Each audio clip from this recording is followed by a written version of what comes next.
Há muita gente que acredita que o dízimo é obrigatório em nossa época. Isso porque muitos líderes religiosos pregam e até ensinam que é dessa maneira. E para justificarem, utilizam algumas passagens bíblicas, dentre elas Malaquias capítulo 3 e até Gênesis capítulo 14, que diz: E Melquisedeque, rei de Salém, trouxe pão e vinho, e este era sacerdote do Deus Altíssimo, e abençoou-o e disse: Bendito seja Abraão do Deus Altíssimo, o possuidor dos céus e da terra, e bendito seja o Deus Altíssimo que entregou os teus inimigos nas tuas mãos, e deu-lhe o dízimo de tudo. Mas vamos à explicação do dízimo de Abraão em Gênesis 14 e Hebreus 7. O que significa o dízimo que Abraão deu ao sacerdote Melquisedeque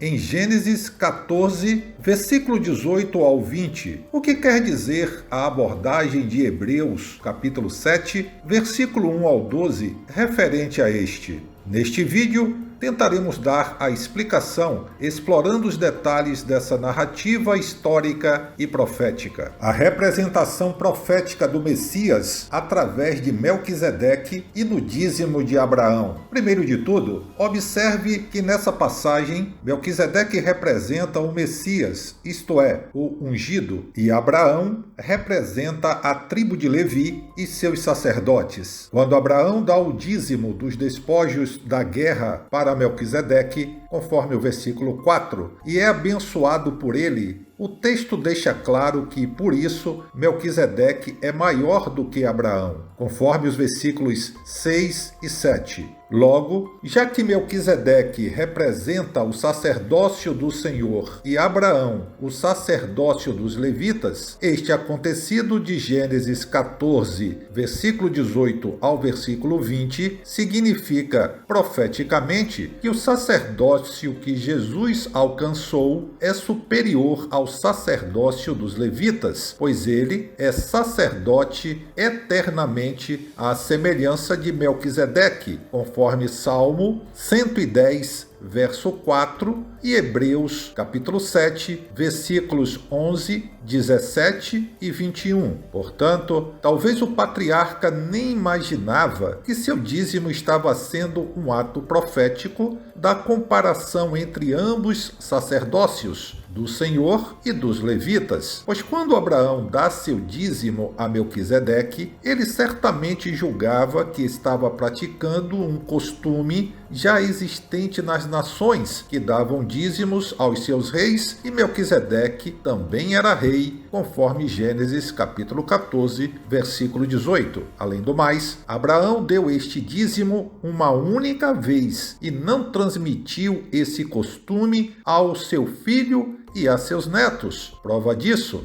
é que em Gênesis capítulo 28, versículos 20, 21 e 22, vemos Jacó propondo dar o dízimo a Deus caso o abençoasse em sua peregrinação. Ora, fazer um voto é propor algo novo, que não se costuma fazer em troca de um benefício maior. Logo, em Abraão, vemos o exemplo de fazer doação voluntária para Deus, porque ainda não havia dízimo sistematizado para o povo escolhido. Mas quando o dízimo passou a ser lei para o povo de Deus, então? Mais de 400 anos depois dos eventos com Abraão, ao tirar os israelitas das terras egípcias durante sua peregrinação no deserto, Deus dá ao povo as diretrizes de como eles dariam seus dízimos para ele. Então, vamos explorar tais passagens na Torá, que é o ensino, instrução ou lei de Deus através de Moisés, para descobrirmos como os israelitas davam seus dízimos.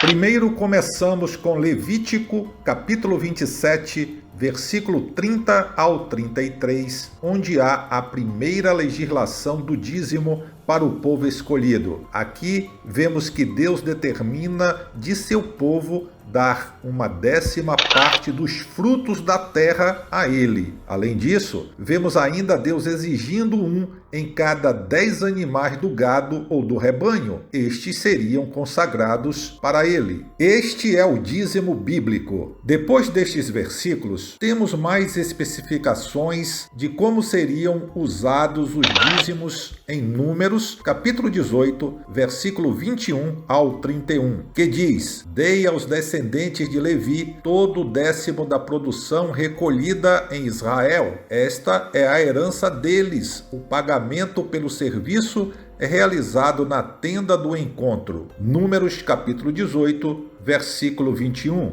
Neste trecho, Deus especifica para quem os dízimos seriam dados. O soberano escolhe a tribo de Levi para realizar os serviços sacerdotais perante o povo, dentre várias outras atividades em Israel. A paga por seu trabalho, dentre outras coisas, seriam os alimentos recolhidos com os dízimos. Depois disso, além de outros locais nas Escrituras, lemos principalmente Deuteronômio, capítulo 14, versículo 22 ao 29. Aqui Deus determina que a 10ª parte dos produtos da colheita e um 10º dos animais do gado e do rebanho deveriam ser levados anualmente para Jerusalém e lá serem comidos pelo próprio dizimista. Deuteronômio 14, versículo 22 ao 26. O intuito com isso era haver alimento durante as festividades determinadas por Deus em sua palavra. Além disso, dos versículos 27, 28 e 29 de Deuteronômio 14, vemos que os levitas não deveriam ser desamparados nessas ocasiões festivas e que de 3 em 3 anos esses dízimos deveriam ser armazenados nas cidades e doados aos pobres. Todos os outros trechos nas Escrituras que falam acerca dos dízimos vão girar em torno dessas leis, inclusive Malaquias, capítulo 3,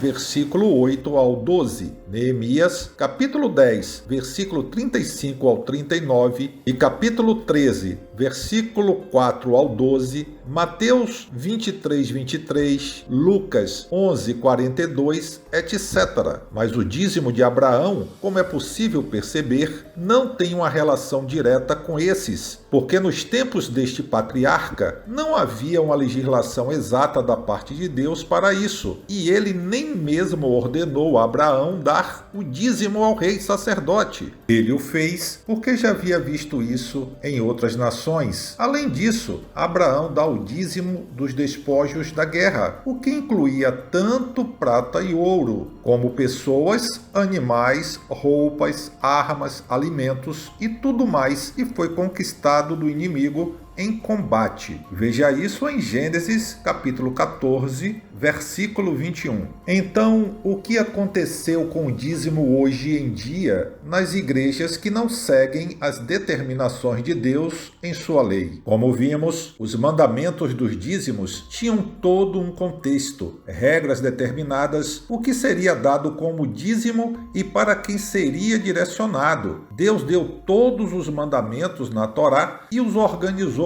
e o povo deveria obedecer exatamente da forma que ele determinou, conforme Deuteronômio, capítulo 26, versículos 12 e 13. Aconteceu que, no ano 567 da era cristã, quando as comunidades judaicas fundadas pelo Senhor encontravam-se dispersas pelo mundo e o cristianismo dominava cada vez mais através da força do Império Romano, o clero de sua igreja começa a determinar que quem não desse o dízimo, como o patriarca Abraão o deu, não reinaria com o Cristo. Dessa forma, e só por essa época, é que uma versão distorcida do dízimo bíblico foi introduzida na Igreja Cristã Mãe. Vários concílios ao longo da história foram confirmando e complementando essa prática, como o de 585 em Macon, com Carlos Magno no final do século VIII e nos concílios de Latrão no século XII. As igrejas evangélicas, por sua vez, tendo nascido a partir da Igreja Católica Romana medieval, herdaram em muito sua pregação, liturgia, teologia e modelo doutrinário, pois em qual delas não se ouve dizer que o dízimo de Abraão é um modelo para a igreja cristã seguir também. Desculpa muito parecida com aquela do concílio de 567 em Tours. Então, sem o dízimo, o que fazer para manter nossas comunidades e local de culto? Em suma, qualquer líder que use do texto de Malaquias 3:10 ou Gênesis capítulo 14, do versículo 18 ao 20, que são os mais usados, para chamar os irmãos a darem dízimos em dinheiro fora dos padrões bíblicos abordados anteriormente neste vídeo, não estaria pregando uma mensagem solapada das Escrituras? O que você acha? Geralmente, quando isto é dito, várias pessoas logo se ofendem e dizem que o templo tem contas para pagar, como luz, materiais de limpeza, funcionários, suprimentos diversos, etc. Mas em momento algum foi dito aqui que não devemos mais contribuir, porque o problema não está em contribuir, mas sim na doutrina que se usa para arrecadar as contribuições. Pois falar de doutrina é coisa muito séria, porque mexe com a mentalidade e a fé das pessoas. É claro que os custos do local utilizado para cultuar a Deus devem ser pagos por todos os seus frequentadores, pois somos uma comunidade e devemos todos ajudar. Trata-se de uma questão de consciência também. No entanto, não é necessário forjar interpretações e falsear os relatos bíblicos para isso. Digo isso aos líderes que escravizam, lançam culpa, medo, oprimem e constrangem as pessoas em suas mensagens, e bem sei eu que nem todos agem dessa forma. Por isso, se você é líder e não está incluído neste grupo, não deveria se ofender com essas palavras. É verdade. Se você gostou deste vídeo, deixe o seu like e também comente no espaço destinado aos comentários logo abaixo. Quero também te pedir que você se inscreva. Caso você ainda não seja inscrita no nosso canal. Um grande abraço, Deus abençoe e até o próximo vídeo, se Deus quiser.